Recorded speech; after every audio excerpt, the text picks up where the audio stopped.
Hi, love, and welcome to Pearl of the Stars Applied Astrology series. And what we're going to speak about today is pleasure. We're going to dive deeper in exploring pleasure, but most importantly, how to pleasure her and what she finds as pleasurable. See, pleasure and sensuality are reflective of our value system. So let's say I may value the taste of desserts, as this gives me a very pleasurable sensation, maybe something I connect back to my childhood and something that feels soothing and pleasurable for me. There is a particular sensation that experience is giving me or that thing is giving me. So if that is the case, then I might have somebody come to me and give me the most juicy, golden, and perfectly made steak. But I'm not gonna be able to appreciate it. As a matter of fact, I personally don't even eat meat, so even if that steak costs $2 million, I will definitely not be the right person and able to appreciate it. So you see how important it is to understand what your partner truly values and be able to attend to their needs, and especially for women, as the more pleasure they receive, the more openness and receptivity they create for you. The more this arouses their sensual desires and helps her connect with her feminine or receptive energy.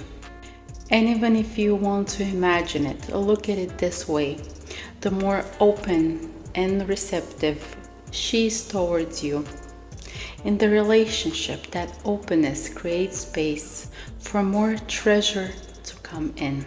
But let's see, why is this so important?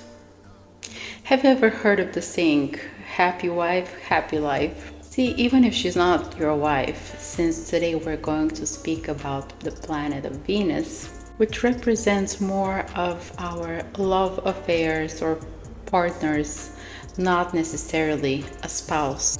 But it doesn't matter if we speak about Venus or the spouse we choose. We need to understand and be able to attend to her Venus needs. Or shall I be more specific and say Venus wants? Because needs are determined by the moon placement, and wants, or what we find pleasurable, is determined in a female's chart by her Venus placement. And the more you pleasure her, also that is beneficial for the male or the partner counterpart as well, since here we're speaking about the dynamic of relationships.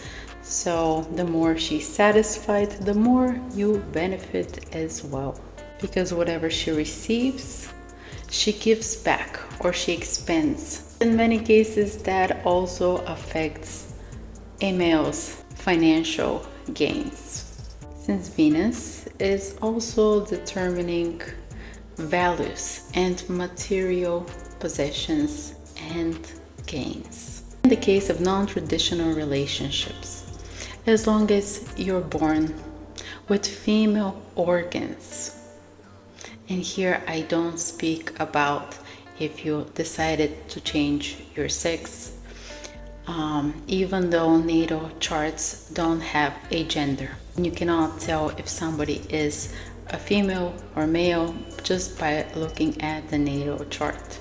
But when you came down to this earth, you are born with a set of organs, or a particular organ, whether that's penis or a vagina. And this is very determining of how your energy circulates. Again, on physical level, you can change it, but you cannot change it on energetic level. So it is important to keep that in mind when you watch these videos. So let's say you're transgendered and you were born as a female, but then you decided to switch to being a male, then we're still going to take a look at your Venus placement, as that placement is going to have more of an impact for you than your Mars placement. But for that, we can go more in depth in individual consultations, because it is really case by case matter of determining how your energy works and what works best for you. But as long as you're born with a JJ, you are born or naturally have more of a receptive energy. Again, what we physically change or how we play out things in life are completely different from how we were designed to function, especially when we're speaking about sexuality. And what is that we truly seek to experience, again, on energetic level. It's not something physical, visible, seen on the surface physical level. To create the energetic balance, it is important to keep in mind or be aware and take these things under consideration. In a more traditional sense, if, let's say, you're a male and you don't have a female counterpart that you feel her sensual energy or her pleasure, it is not determining that you won't be successful or cannot have any financial gains, but then through your feminine counterpart is what you can truly experience joy and pleasure, or shall I say the right feminine counterpart. And the difference is when you're born, let's say, with male organs, then naturally your energy is more directed outwards. So in the case of heterosexual relationships, the receiving end comes through your spouse or female counterpart. Otherwise, since it's not something energetically natural for you to direct your energy there to be receptive, then as a male you would need to really put a lot of conscious effort into your own Venus placement. That's why we have people or mirrors or partners, that we can create this flow of energy, as we're not born to be doing everything on our own, because that's not very pleasurable. That can be very exhausting. Or again, if you're born with female organs, you're naturally designed to be more receptive, to be energetically receptive. So here becomes this exchange where you can be aware and attend to your male counterpart desire wants, when we spoke about the video of turn him on or how to turn him on. And in the case of females, the male counterpart needs to be aware of what her Venus sign is, so he can give that pleasure and satisfaction that she looks to receive. And then in a partnership, that energy is just being exchanged between both partners, and that's what keeps that sexual desire. So a female's sexuality is open through her Venus placement. That goes for both heterosexual and gay or bisexual women, for all women. No matter the nature of your relationship, if you want her to be pleasured and satisfied and open to you, then you need to look at her Venus sign placement. And for that, you don't even need to know her exact birth time. As long as you know her birth date and the place where she was born, in 99.9% of the time, unless that was a day where Venus was changing signs, the chance of that being the case is not that high. I would say that you're able to see what her Venus sign placement is. And the same for males. You don't necessarily need to know their exact birth time to know what their Mars placement is. Of course, with the exact birth time, you will be able to see what house it is also placed in. So the time is going to give you additional information, but if you're just curious about learning what the sign is, it is something that's relatively easy to do. I would say this would be also a very interesting way to open up the dynamic on a first date. I mean, if you're interested in the person, of course, but that opens the doors to more intimacy and really seeing what she values and what he finds desirable, and can help create this deeper and more intimate type of conversation. So yes, today we're going to focus on what brings her the most pleasure. And why is that important? Because imagine life without any sense of pleasure.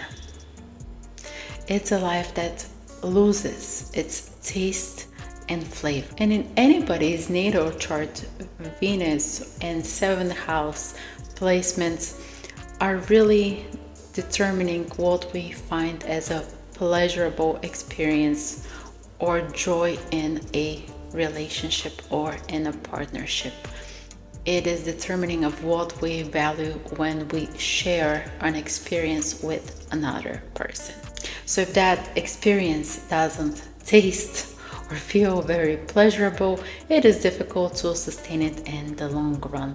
And that is something that's independent from love. For example, you can love someone, but if you're not compatible and you have really difficult time to enjoy the time you guys spend together, then it will be difficult to sustain that relationship and agree on being together, forming a partnership, and all of those things. So chemistry, which is more towards sex and what's the 8th house in Mars, pleasure, compatibility, or Venus, or partnerships, it's something else. And then when we speak about love and sun, is a separate thing. Usually the most ideal relationship is when you can combine all of these three aspects together. When these components like chemistry, compatibility, and love don't work together, they're not harmonious between each other, having a relationship that feels complete will definitely be challenging. So it is good to keep in mind that all of these factors play different roles in our intimate relationships. You can also think of it this way: when our values are met, or when her values are met, she feels pleased and satisfied. And sometimes there is no price tag or measure of the value of shared joy and happiness. And you'll see, not in all cases this comes down to money. Yes, there are women who are more materially oriented, and you can see this in their natal chart. But many times I see that there is this perception formed that she only values material possessions and money, and that is not the case. Many times that is just compensation for her actual values not being met. Because imagine a woman who has a Venus in Pisces, and what she really values is this deep spiritual connection, this magical and ideal love that goes beyond the physical. And it's something that probably not everybody is aware of, or she cannot find a person that is going to meet her values. She can get to a point in her life where she feels so disappointed of her values not being met, and at some point she decides that, well, I guess meeting my physical needs or material needs is something that's easier to accomplish or ask for or seek. So I'm going to compromise with what I truly find pleasurable and enjoyable and really arouses my sensuality and femininity. But there is a whole psychology about each individual and how they work. Here I want to speak more about what it means, and then go into each individual sign so you can have a better understanding of your feminine counterpart, or if you are a female watching this video, to understand what you truly find pleasure and joy in. And when this is something that shapes and develops your value system, to know that when you compromise with your own set of values, you're going to meet more and more men or people or partners that also compromise with you. So having this awareness goes for both genders, for yourself and for your partner. Here I just want to also give you the understanding of, even when you look at the Venus symbol, it is a circle over a cross, meaning it's a sun or spirit over the cross, which represents matter. So for something to matter or to feel pleasurable, we need the sun, we need the spirit, or we need love. We need those feelings and emotions that fuel our senses. If we don't have those feelings and emotions, then we simply stay in the cross or in the matter. And the only thing that's able to raise us above the material are that which ignites those feelings and emotion, that expression. And that's why it is really important to be able to express our feelings. It doesn't matter if we're going to be rejected or not, is that when we don't express feelings and emotions shown by the sun, the way we express something, then we forever stay in the matter. And when we stay in the matter, being able to access our essence or our spirit becomes blocked. And also when our Venus or when our feelings remain hidden inside of us, these feelings and emotions make us sick, or something we also defined as unexpressed emotions. You see how many times unexpressed emotions are being compensated with food or sex addictions, or you name it. It's not so much the thing that makes us sick, it is those emotions that we haven't processed. Imagine it this way: when we are in the material or physical world, and when I speak about Venus, and our spirit doesn't shine from the inside, it's like a laser beam that's focused on the inside. It's like a sniper directed inwards. And just like a sniper, it starts targeting and burning our physical organs. It starts breaking apart little by little our whole physical composition, our material composition. So when we repress our Venus or our feelings and emotions, then the spirit, which is us in essence and who we are, starts to dissolve the material or physical composition that we are made of. And so also we cannot have a pleasurable and enjoyable or successful, if you want to call it that way, material life, where success is not just determined by having, but also by our ability to enjoy what we have, without being able to also learn to express our feelings and emotions. Even let's say if you're at a job where you get paid, but what you do goes against your value system, and you feel frustrated. It doesn't matter how much you get paid. Your need to repress your true feelings and emotions about what you are doing, and that it goes against your value system. Eventually, all of these piled up emotions are going to attack your body. Like you see in a lot of cases, if you do a job or you're in a relationship for a long period of time and it doesn't meet your values, it doesn't meet your standards, on an emotional level where you feel like you need to repress so much, it starts affecting your physical health. You might not see a physical reason. Let's say you are treated like a princess and you're getting paid a lot of money and all of your physical needs are met. But if they go against your values and emotionally they do not fulfill you, they start affecting your physical health. That's why it's so detrimental to choose the right people that do attend to what we truly find valuable and pleasurable, and that satisfies our wants, our desires, our spirit, the sun, which is on top of the material matter if we look at the whole Venus symbol. staying somewhere just because of a need when your wants are not met is truly one of the worst choices you can make for yourself. And don't get too caught up. If you see people that are trying to play it out as they're indifferent or don't have any feelings and emotions, don't trust that.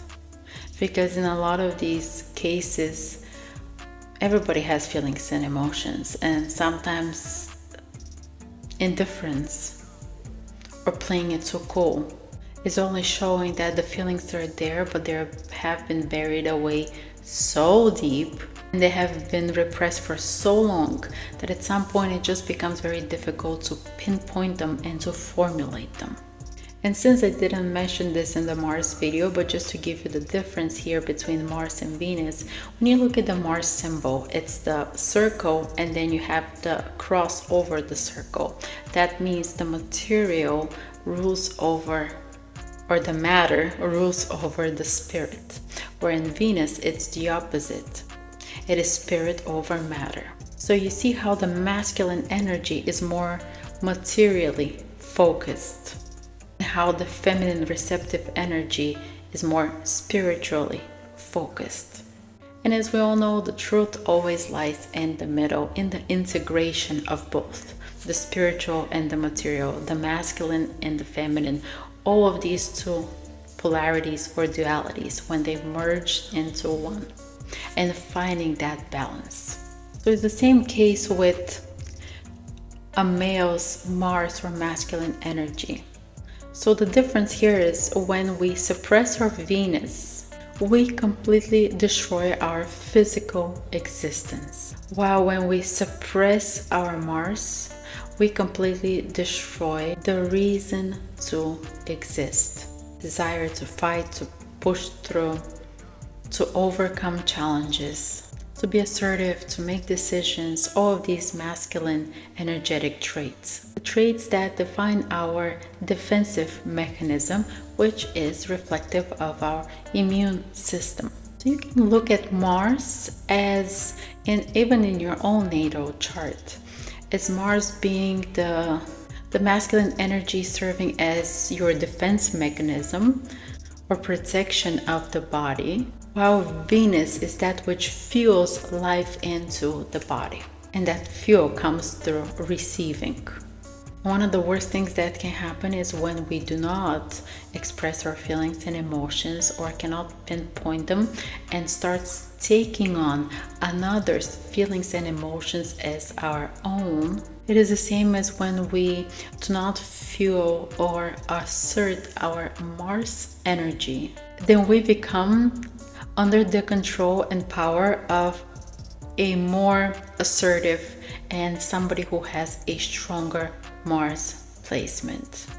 So here it's important to take a step back and really analyze our natal chart and how our energy works, so we can make a difference between who we are and what we need and desire and want, so we don't fall in these energetic traps, something that we cannot physically see that is really detrimental to our whole health and well-being.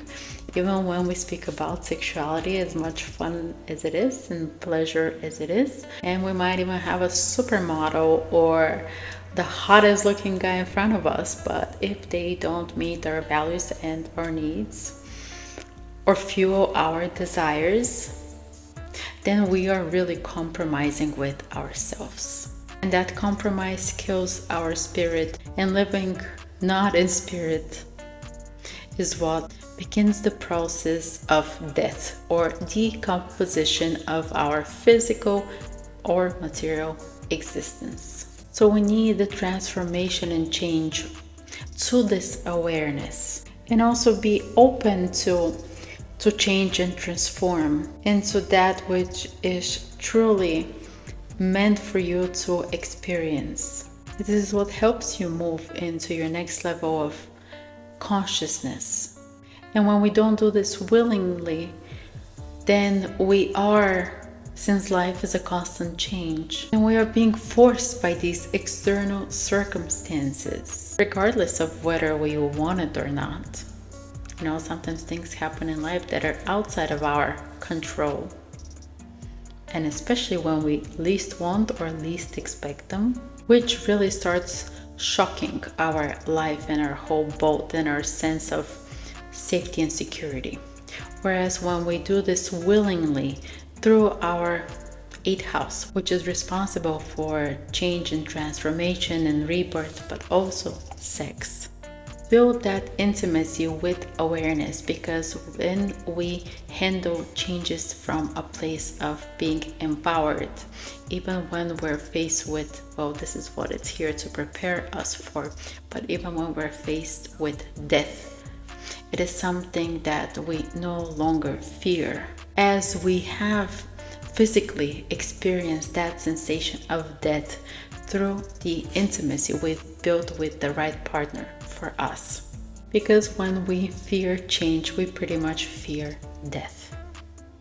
When we are in a state of being empowered to make the changes ourselves, we know that death is just a part of this transformative and rebirthing process. Also, when we're sexually incapable and when we don't choose the right partners for us, when we don't have this depth and connection, when it's more of a surface level physical practice, and we are also very easily manipulated because we are not connected to that experience of depth that is necessary for transformation and getting to that place of awareness or empowerment. That's why sex can be such a powerful tool. It's not just about the come in and out and release, because technically anybody can do that. It's more about creating that feel and pleasurable experience with the right person. And also, to maintain that, there needs to be a lot of consciousness and awareness into the practice itself. It's not just going to happen just naturally or by magic. I mean, in some cases it could, but still, when you bring more consciousness and awareness to it over time, it can actually build into being an even more profound and deeper intimate experience.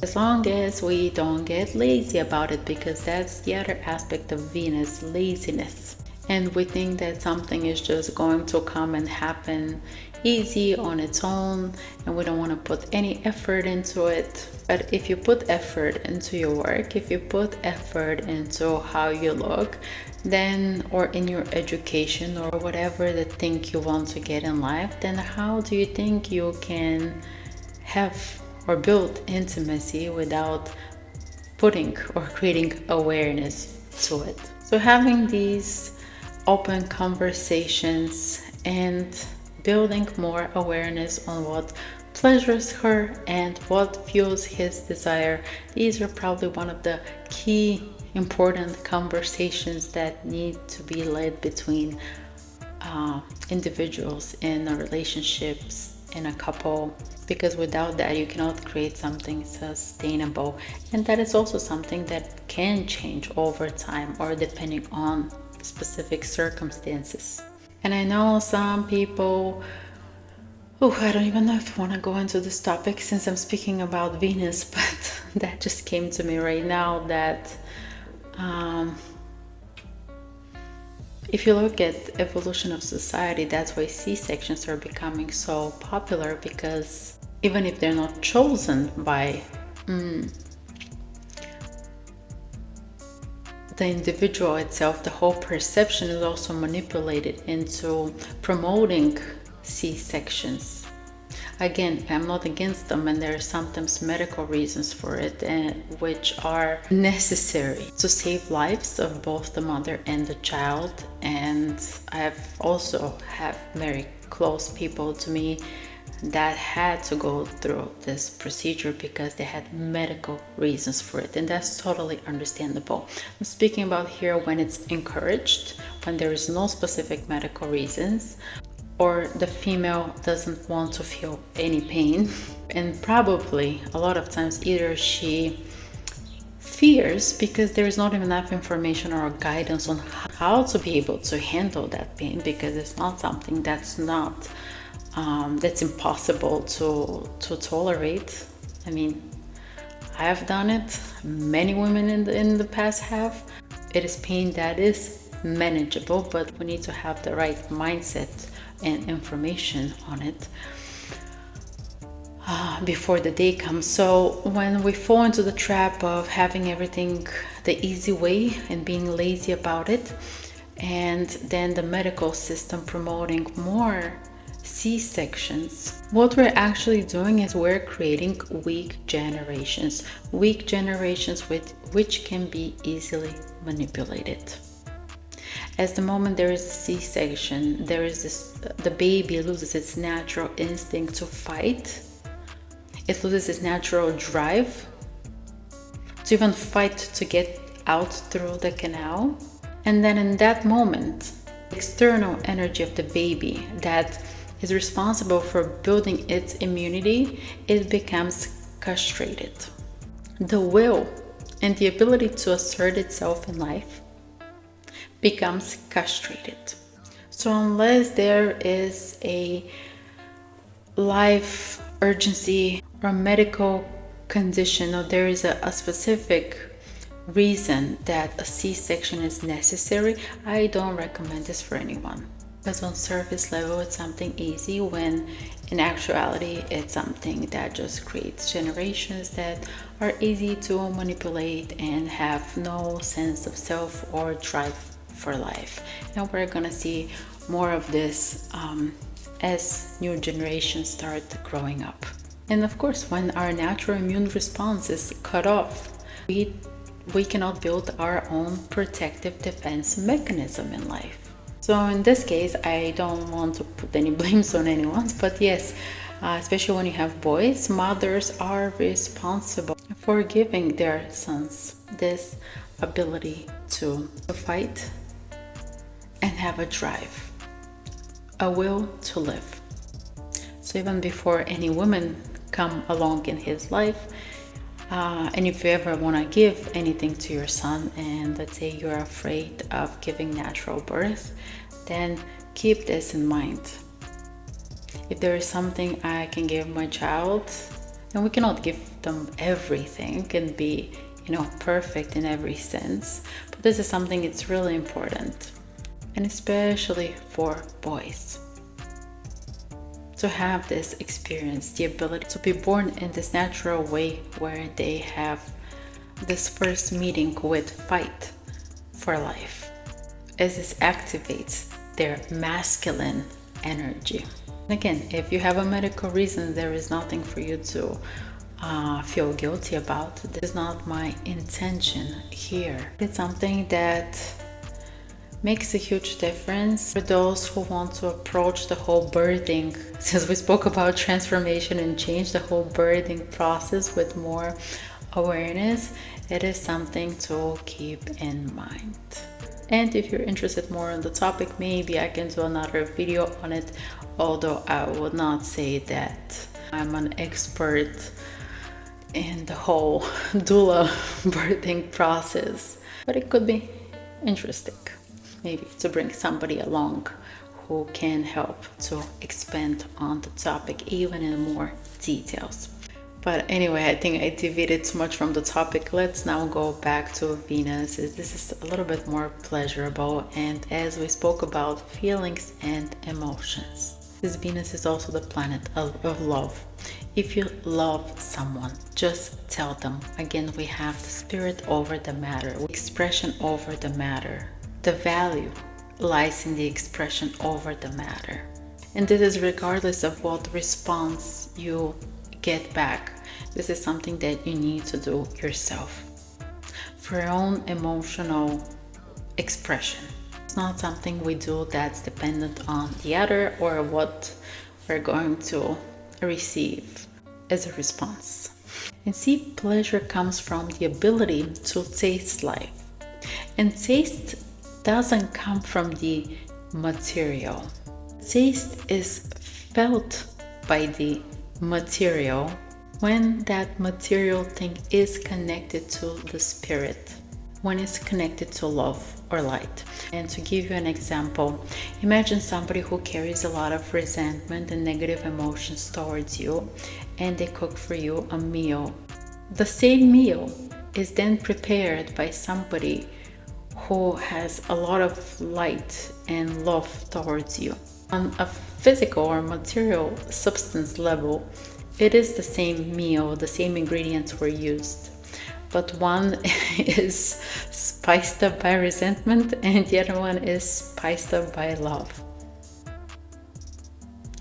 It's going to taste very, very different. Even one of them can be just served in like a plain bowl and that's about it, and the other one comes in like a special clay platter with some herbs on top. Just the way it's presented and served, it's so much different that it does affect your taste. And why I'm saying this is because only that which is brought through love gives a true sense of pleasure, sensual pleasure. Maybe you do not see it, but you can feel it. And it can be very scary when we are not using and are not aware of what our Venus energy or sign or feminine energy wants and needs and seeks to experience as pleasurable. Then we can become lazy and think life just goes on and think it's easier just to give ourselves our own pleasure. We start becoming lazy to fuel somebody's, let's say, desire or give somebody else pleasure. So that makes us become very complacent and just comfortable in a state of I'm just going to enjoy myself with what I have, which actually is what steals the taste of our life, our sense of purpose and meaning. Because the purpose and the meaning in all of this is not just about you being able to enjoy yourself, but the sense and the purpose comes again since we spoke about polarities, when these two polarities are merged with another being, with a partner. So the true taste or sense of pleasure in general comes when this experience of pleasure is shared. Not just about buying yourself flowers. Yes, you can buy yourself flowers and there is nothing wrong with that. But don't use that as an excuse that that's the meaning and the purpose of it. Maybe you went through something difficult and you're now buying yourself your own flowers just to make yourself feel better. But the meaning and the purpose is when somebody can buy you the flowers and you can also give them, depending on how their placements are, what they desire, fuels them and gives them a sense of pleasure. The meaning lives in the exchange. Because as I said, Venus is also responsible for laziness. So when we don't create or approach our relationships with awareness, and then we do with laziness. And that which we don't need to put a lot of effort into, we become lazy about.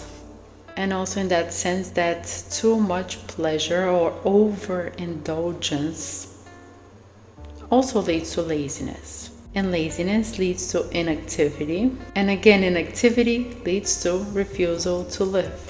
Also, when we think about the planet Venus, is that which is associated with the sign of Taurus. And what is Taurus?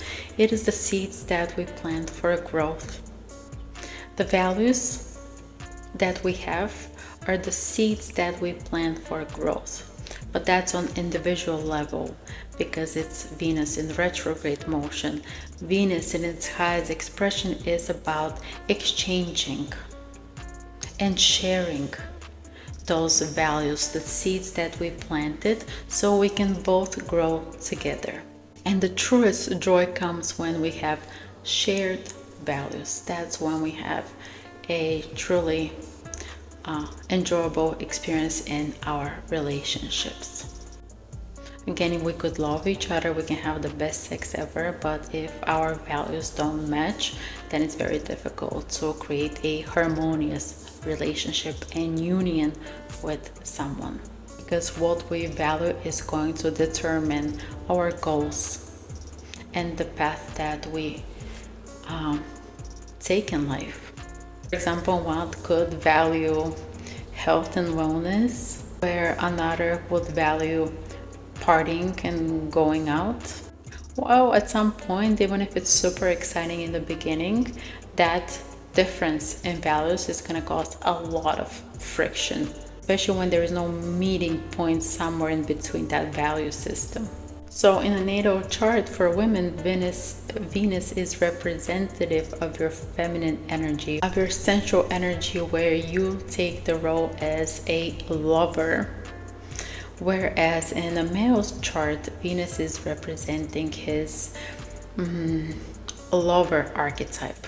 Not so much the mother of his children, and sometimes this could be the case. What kind of woman gives him pleasure? But he also shouldn't think that, for example, he has a certain Venus position and the woman is activating his Venus. He is just designed to sit there and receive no. But when he gives and knows how to pleasure and satisfy her, then he in exchange receives more pleasure and satisfaction. So Venus is something about sharing and exchanging. It's not about, unless it's retrograde, it's not about this self-centered, my own pleasure only. This is not what brings true joy and satisfaction. Again, Venus direct is when we experience pleasure with and through the partner. That shared joy, like I need you through your reflection, that arouses my need to share this experience. When you don't have the need to share, then you simply do not have a partner. If you can do it without the person next to you, and if you don't need to share your joy with that person, then very easily you can see who is the right person for you. Because when somebody is your partner, it becomes your need. Like you need to have this experience with them, you need to share with them. And here I'm not speaking about being codependent. And it's not the need like I cannot do it without you, but it's like I want to, because when I share this with you, it's when I truly feel fulfilled and find a sense of joy. Whereas if I continuously can experience my own pleasure without you, which is very egotistic, this is when we speak about Venus retrograde. It doesn't matter if you enjoy it and what you give me back is a reflection, as long as I like it. I can get my own self of pleasure through you. But then in that situation, you don't really have a partner. You have somebody who you're using for your own sense of pleasure. But when you have a partner, they're involved in that and they reflect back to you that they're also enjoying it. And this exchange is happening when you learn about your partner, when you create awareness, and there is this level of compromise, like you are able to adapt to them. It's not about changing them, but it's more about that you can share with them what you find is joyful and pleasurable and invite them in so they feel welcomed and they can also adapt to that. The more we learn to adapt to our own partner's likings and not distance ourselves from them, the more we can understand what is that sense of pleasure that they have. And by understanding, we can be integrated, we can be a part of that experience. And sharing that experience, it's truly joyful. And Venus in any chart, even with Venus retrograde, it will be more difficult to get to this awareness. But once you do, the foundation is the same across the board. Even when we are single, it is something that we can be aware of and consciously try to give it energy. But in essence, our Venus only lives through the other. Since it's about partnerships, It cannot live fully, functionally on its own. It only lives through the other, and that's both for men and women. And the unwillingness or inability to understand that is what prevents us from experiencing true pleasure and joy. Because in essence, Venus is lazy, so it seeks to be activated. And how does it get activated? It gets activated by Mars. While Mars desires to have these pleasurable experiences. Mars is active, but when no life is present to the activity,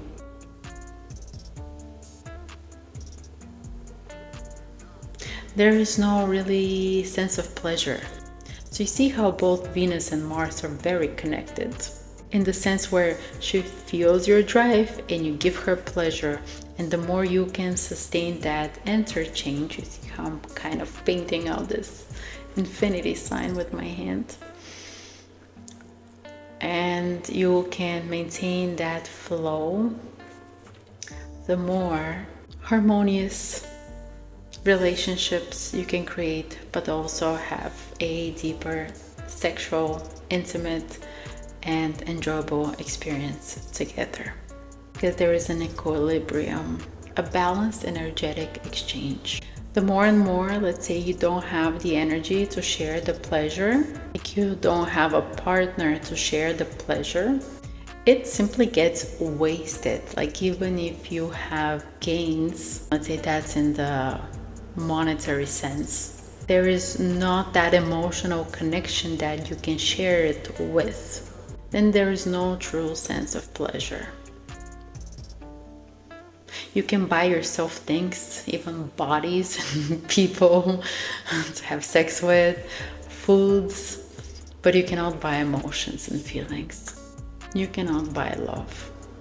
And because you cannot buy it, if we do not appreciate it, then sooner or later it's going to leave our lives. Then we lose on experiencing a true sense of pleasure, again, independent from what we have physically or materially. Because your pleasure is taken away. And that goes for both men and women, since here we speak about partnership. But your pleasure is taken away when you choose not to share it through spirit, which entraps you in the material sense only.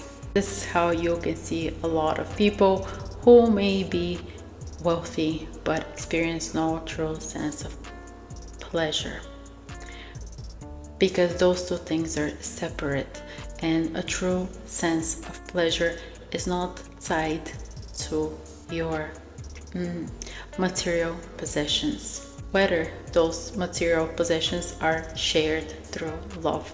And that's the only thing you cannot buy. You can buy everything else probably.